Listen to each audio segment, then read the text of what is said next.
예수님께서 여러분과 함께 또한 사제의 영과 함께 요한이 전한 거룩한 복음입니다. 주님 영광 받으소서.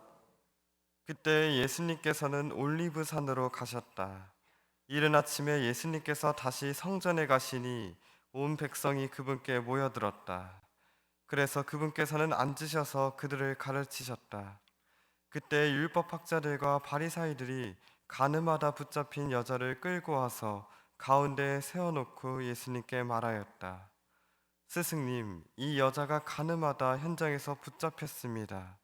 모세는 율법에서 이런 여자에게 돌을 던져 죽이라고 우리에게 명령하였습니다. 스승님 생각은 어떠하십니까? 그들은 예수님을 시험하여 고소할 구실을 만들려고 그렇게 말한 것이다. 그러나 예수님께서는 몸을 굽히시어 손가락으로 땅에 무엇인가 쓰기 시작하셨다.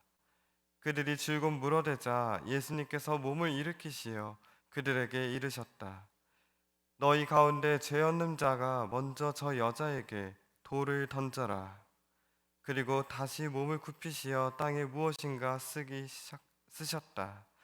그들은 이 말씀을 듣고 나이 많은 자들부터 하나씩 시작하여 하나씩 떠나갔다.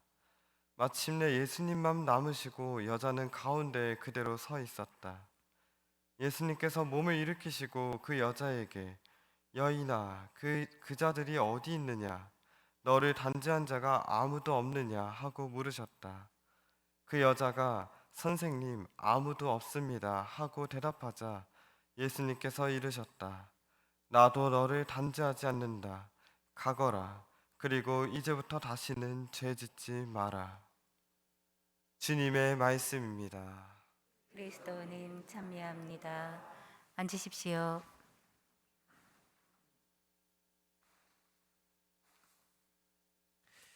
참 예수님 독서의 말씀에는 다니엘서에서 죄 없는 수산나를 죽음으로 몰고 가기 위해서 간음했다고 거짓 고발하는 두 원로의 그러한 이야기가 등장합니다.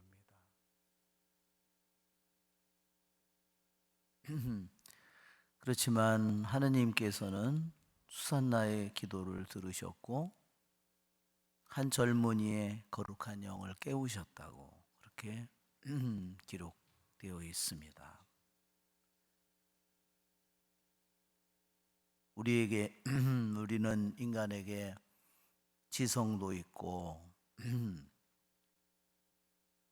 또한 우리들에게 육신도 있지만 우리들에게 영은 더욱더 깊은 차원입니다. 우리 안에 가장 깊고 가장 최고의 영역은 영의 영역입니다. 머리로 배우는 것은 책을 보고 배우고 남의 말을 통해서 또는 무슨 어떤 자료를 통해서 배우지만 영을 통해서 배우는 것은 하느님께서 거룩한 영을 일깨우셨다고 했습니다. 어떤 글로도 아니고, 그렇죠? 어떤 개념으로도 아니고 하느님께서는 영을 통하여 한순간에 그 누구도 가르칠 수 없는 것을 영은 가르칠 수 있는 분이십니다. 이냐시오는 그렇게 말했습니다. 자신이 어느 날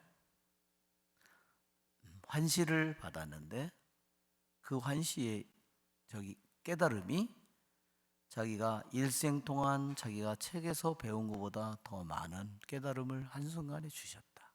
찰나의 순간에 주셨다. 그것은 영을 통해서 들어온 것입니다.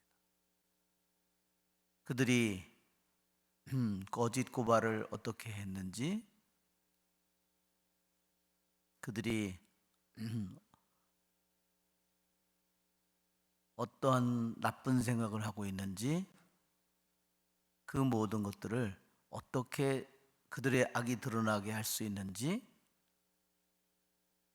어떻게 그들의 머리를 자르기 위해서 천사가 기다리고 있는지 하나님께서 순식간에 그에게 영을 통해서 가르쳐 줬습니다. 그 중에 이 젊은이는 가장 나이가 어린 사람이었습니다. 가장 나이가 어리다는 것은 누구보다도 가장 영이 깨끗함을 보여주는 것입니다. 우리는 다니엘서의 이야기를 통하여 하느님께서 우리들에게 주신 이 영이 얼마나 소중한 것인지, 우리 안에 가장 중요한 것이 바로, 내 안에 가장 중요한 것이 바로 영입니다. 그러나 오늘 우리들의 삶을 보면 전부 다 머리를 키우는 공부를 하고 있습니다. 마음을 잃어버린 그러한 삶을 살아가는 것입니다. 우리의 모든 생명의 근원을 잘라버린 삶을 살아가는 것입니다. 마음이 없는 삶을, 영이 없는 삶을 살아가는 것입니다. 오늘 또한 복음에서 가늠한 여자를 데리고 와서 세우고 그들이 예수님께 묻습니다. 돌멩이를 들고 왔죠. 오늘 정말 이 복음에서 정말 눈여겨 마음속에 들어온 기절은 그분이 몸을 굽히셨다는 겁니다. 사람들은 다 돌멩이를 들고 누구를 죽이고 싶었을까요? 사실은 가늠한 여자를 핑계로 예수님을 죽이고 싶었죠. 그 돌을 예수님에게 던지고 싶었는데 예수님은 머리를 가장 무방비한 상태예요. 한번 여러분 자신이 그런 입장에 있다고 생각하고 머리를 땅에, 몸을 굽혀 있다고 생각해 보세요. 가장 무방비한 상태입니다. 이 죄 많은 여자를 대신해서 돌 맞을 언제든지 준비를 하신 예수님, 이 가늠한 여자를 막아주는 예수님의 모습을, 그의 죄를 묻지 않고 막아주는 예수님의 모습을 보게 됩니다. 우리들의 좋으신 주님을 찬미합시다. 성찬 전례를 시작합니다. 봉헌성가 215번 부르겠습니다.